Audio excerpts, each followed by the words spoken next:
Earlier this year in May, the latest entry in one of the most coveted and brutal fighting game franchises was announced, Mortal Kombat 1, and I had the bloody pleasure of getting my hands on it.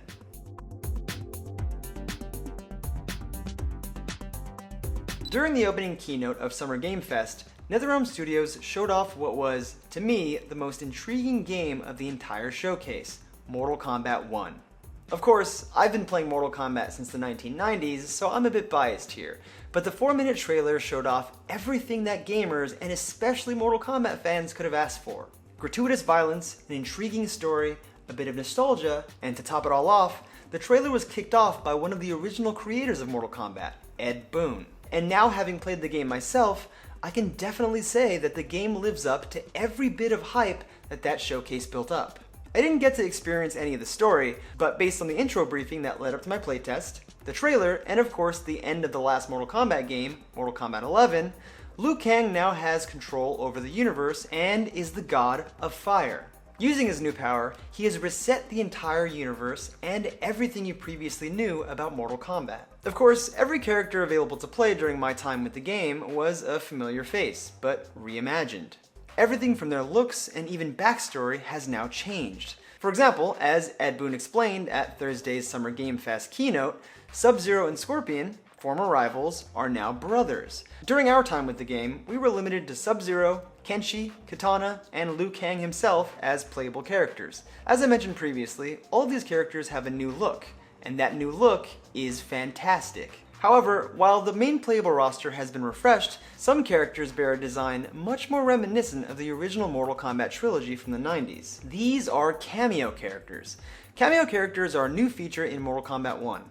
They're a separate roster of characters that stay dormant and off-screen until you call upon them by pressing the cameo button. I'll admit, initially I was skeptical about how this new mechanic would fit into the already chaotic pace of Mortal Kombat, but they work into the gameplay quite seamlessly. They can be used offensively, defensively, and in the middle of combos. For example, during my test, I built up a small combo while holding the cameo button and then released it as soon as the combo ended. This allowed me to charge Kano's Kano Ball and unleash it right at the end of my string of attacks, extending the combination. In case you're wondering, I did ask whether or not the cameo character's old school design played into the story in any way.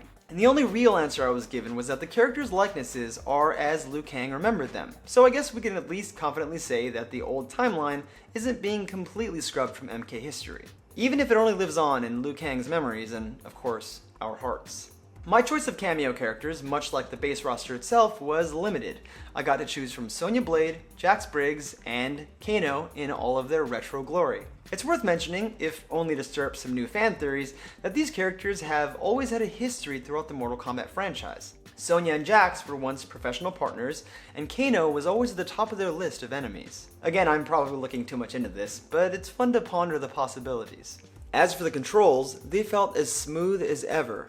I played plenty of Mortal Kombat 11, and I felt right at home playing Mortal Kombat 1. Freezing opponents, sliding on ice, and executing brutal fatalities with Sub-Zero felt intuitive from the start, and I believe it will for you too if you play the last entry in the series.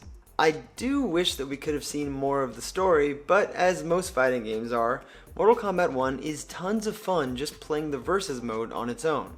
I'm glad to see fighting games still finding success today, especially one of my favorites in Mortal Kombat.